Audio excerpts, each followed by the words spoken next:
Bonjour à tous, je m'appelle Pascal Grubert et je vais tenter de diriger les débats, les séances de questions-réponses qui débutent maintenant. Donc, j'imagine que les discours que vous avez déjà entendus, les différents messages ont suscité des questions dans la salle. Vous avez la parole, monsieur. Merci beaucoup de cette présentation de différents intervenants ce matin. Je voudrais juste revenir sur quelque chose que M. Loué a dit tout à l'heure, que moi je suis psychothérapeute, donc je ne suis pas psychologue, je suis psychothérapeute depuis 20 ans, et les psychothérapeutes ne sont pas forcément des profs d'église, ou des profs de religion, ou d'autres personnes, c'est aussi des gens qui ont une longue formation, une longue pratique. Effectivement, encore aujourd'hui, ces écoles, quelles qu'elles soient, ne sont pas tout à fait reconnues. Pourtant, la pratique est là, et je pense que si nous sommes présents aujourd'hui dans une journée comme celle-ci, c'est aussi pour montrer notre volonté réelle de participer à ce travail, à cette réflexion, et aussi nous faire connaître qu'il y a une démarche réelle qui se fait au niveau de la psychothérapie pure, que les écoles se mettent en conformité dans leur programme de formation, dans leur programme de suivi, et qu'il y a une réelle collaboration qui existe aussi avec les médecins. Et donc il y a les médecins, les psychologues, et une autre catégorie qui sont les psychothérapeutes.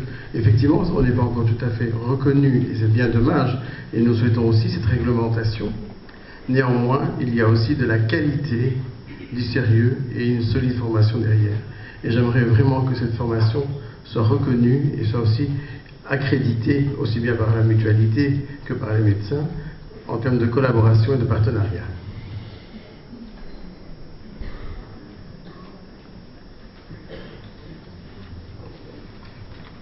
Ik zal daarop reageren. Staan natuurlijk in het Nederlands reageren. Ik wil even kijken of hij hier terug zijn koptelefoon.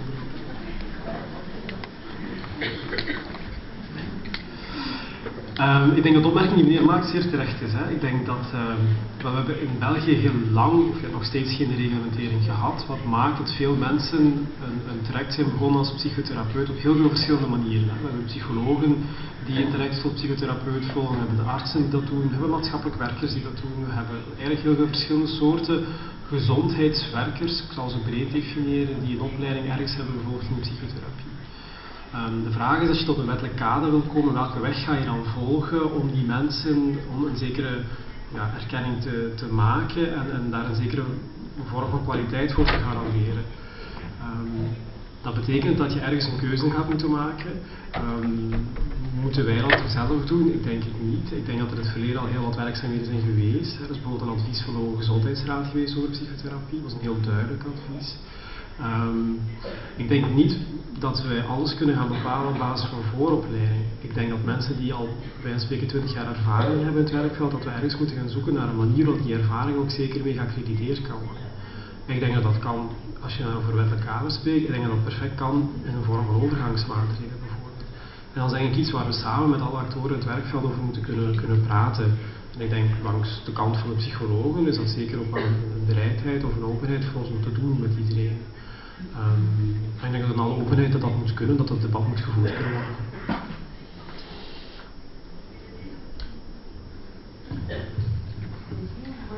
Une autre question? Je ne sais pas si on m'entend. Tout d'abord, je voudrais vous remercier pour ce symposium. Je pense qu'il s'imposait. Je voudrais remercier aussi M. Wauty parce que je suis psychologue licenciée. Ça fait 28 ans que j'ai ouvert un centre qui s'occupe de stress et de problématiques d'anxiété. Donc ça fait 28 ans, stress, anxiété, état dépressif. Je pense qu'à cette époque, on me prenait un peu pour une farfelue parce que je m'orientais uniquement sur cette thématique-là. Et maintenant, je vois qu'on y est vraiment. Il n'y a pas un chiffre que vous avez dit auquel je ne suis pas d'accord.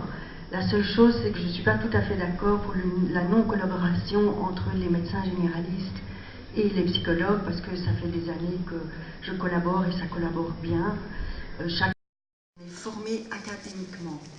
Et il faut encore faire tout un parcours de combattant pour trouver des outils utiles suivant les problématiques. Et donc, ce parcours du combattant, en général, il prend entre qu'il y a, c'est qu'il y a un trou dans la législation pour l'instant. Beaucoup de personnes vont directement chercher ces outils sans avoir le bagage au niveau psy. Et ce bagage peut être utile pour faire la différence entre la normalité et la psychopathologie. Ici, je me fais l'avocat du diable parce que je trouve que tout le monde a droit à une non-étiquette de pathologie. Et donc, l'idée d'avoir des personnes qui n'ont pas de bagage, qui leur donne une tendance à pathologiser les choses ou à psychiatriser les choses est une bonne chose. Cependant, il faut savoir aussi, quand il y a des cas très très graves, comment il faut réagir. Et on voit que maintenant, il y a beaucoup de psychothérapeutes qui travaillent sur les problématiques quotidiennes, qui sont les 3 quarts. Mais il y a quand même un quart qui est des grosses difficultés. Donc voilà, je voulais vous remercier et faire ce commentaire.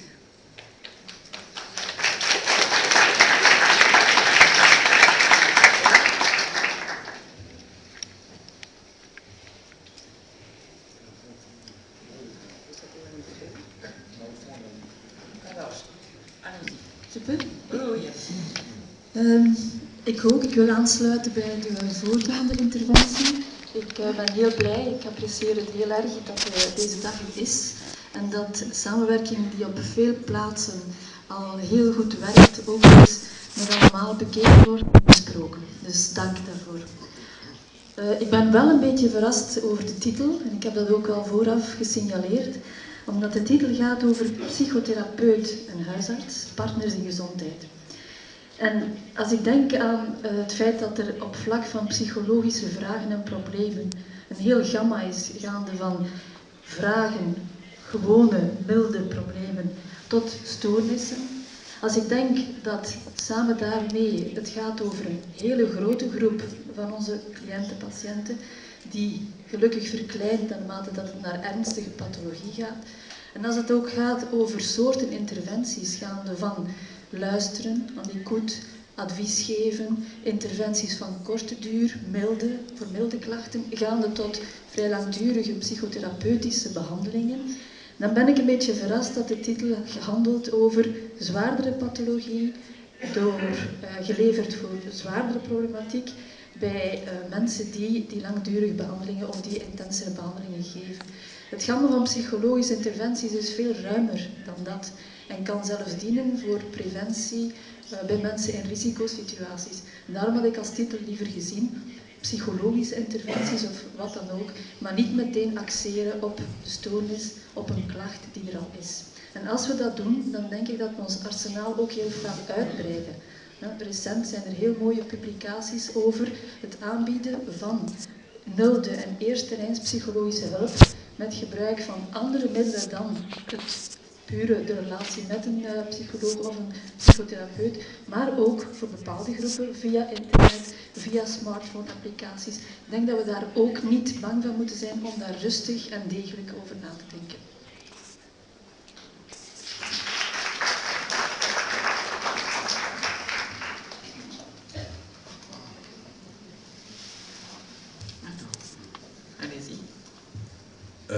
Mijn naam is De Korte. Ik heb een vraag over de richting dat het beleid wil uitgaan met de regelgeving. Psychologen hebben helemaal niets tegen een regelgeving, maar wel tegen een slechte regelgeving. En ik geef u een La question va. Ja, ik kan proberen te antwoorden. Ik denk dat de opzet van het KB geïnspireerd is door het ontbreken van de erkenning van psychologen of klinisch psychologen of een andere groep die gespecialiseerd zou kunnen zijn in deze thematiek als gezondheidszorgberoep. En dat maakt dat men voor een terugbetaling van dergelijke prestaties zich eigenlijk moet verlaten op een tussenniveau zijnde een voorschrijvende arts. En in de toekomst, wanneer er hopelijk wel een erkenning is voor de gezondheidszorgberoepen of voor de psyberoepen als gezondheidszorgberoep, kan KB's anders schrijven, maar op dit moment heeft men de facto weinig alternatieven.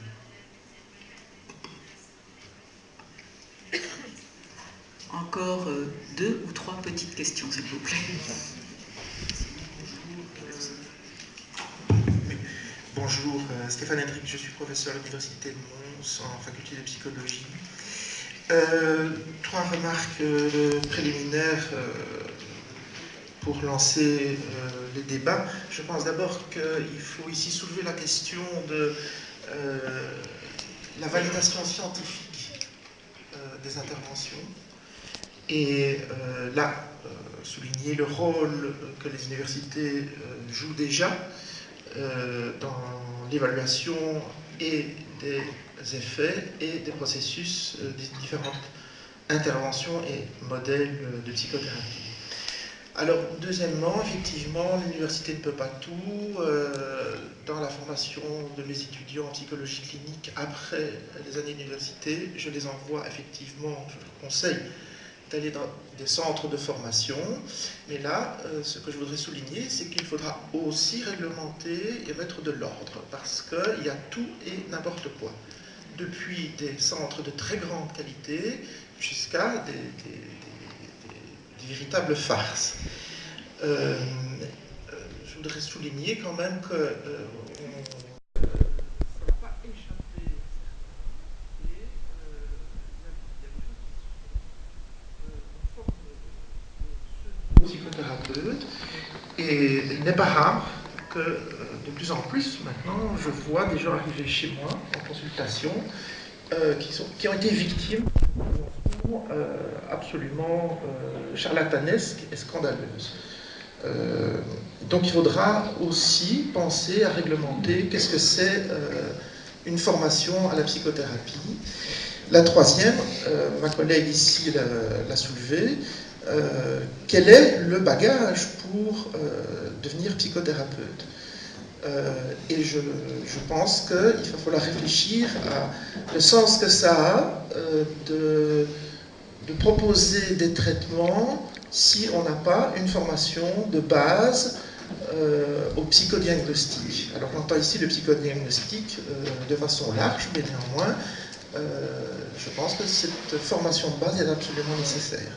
Voilà, alors je sais que ces 3 points ne font pas l'unanimité, et c'est, je pense, pour ça que c'est intéressant de...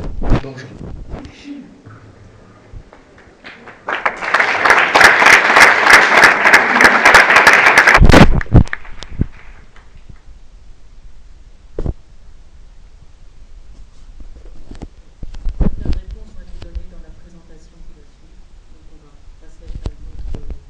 Question rapide, s'il vous plaît. Qui est le micro? C'est madame.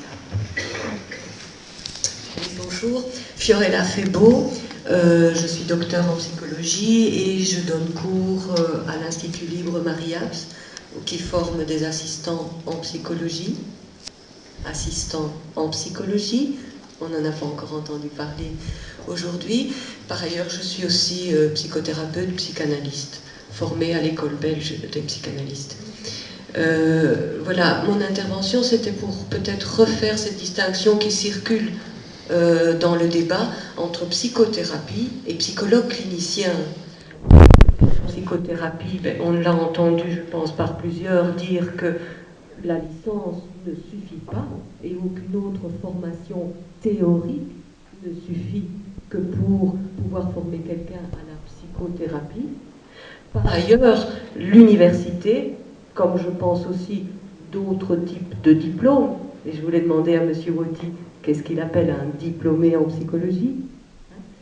Donc il y a d'autres types de diplômes qui permettent de faire des prestations de psychologues cliniciens dans des institutions, dans des ASBL, etc. Et pour moi, là, il y a une distinction entre thérapie et puis, comme une dame le disait tout à l'heure, toutes les autres interventions qui peuvent être faites par des psychologues cliniciens de différentes orientations. Pour moi, c'est très important, la différence à ce niveau-là. Alors, effectivement, comment on va réglementer ? Je voulais aussi souligner, quand M. Woty dit, quand on interroge tous les psychologues, 59% sont d'accord, tous les psychologues, c'était combien que vous avez interrogé, donc il faut faire attention à ces glissements quand même. Au sens où, oui, la réglementation, mais comment va-t-on la faire? Je pense qu'ici, beaucoup s'en soucient. Est-ce que c'est le diplôme qui va être retenu, tant pour psychothérapeute que pour psychologue, clinicien pratiquant la clinique dans des institutions? Est-ce que c'est les diplômes? Est-ce que c'est l'expérience? Quoi d'autre? D'accord? Et donc, bon, ici, comme je défends aussi un petit peu par rapport à l'Institut Marie-Abs, mais il y a d'autres instituts, haute école, qui en 3 ans forment des assistants en psychologie, et c'est une formation professionnalisante. Eh bien, on n'en entend pas parler dans les lois qui sont en train de se préparer, et on n'en entend pas parler encore aujourd'hui. Hein? On parle de diplômé psychologue, mais qu'est-ce que ça veut dire? Voilà, j'attire juste l'attention là-dessus. Et si je peux juste me permettre, monsieur, vous parliez de réseau tout à l'heure, monsieur Verskreuz, hein, à qui on doit envoyer au niveau psy, etc. Je pense que le mieux, dit tout simplement, c'est à ceux qu'on apprécie. C'est ça qui va jouer pour le thérapeute, hein, et pour le patient. Si le patient sait que vous appréciez un thérapeute particulier avec qui vous collaborez, c'est ça qui peut faire un peu transfert aussi, tout simplement. Plutôt que de faire des listes sur ordi, je pense que c'est encore le contact et la confiance dans la relation humaine qui peut intervenir. Merci.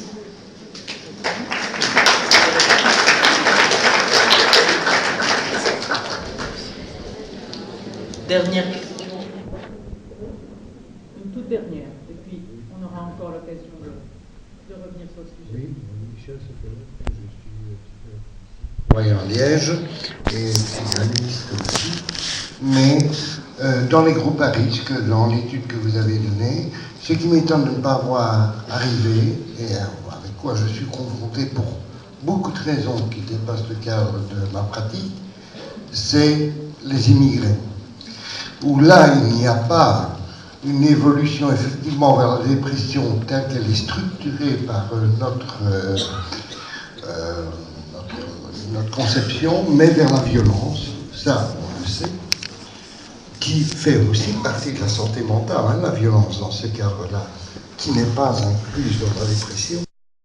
Et donc ces immigrés qui ont besoin peut-être aussi d'un psychologue formé, comme je l'ai été, avec les nombres d'années requises, comme un psychologue clinicien et praticien, mais qui demande aussi d'autres approches que nous n'avons pas dans nos universités.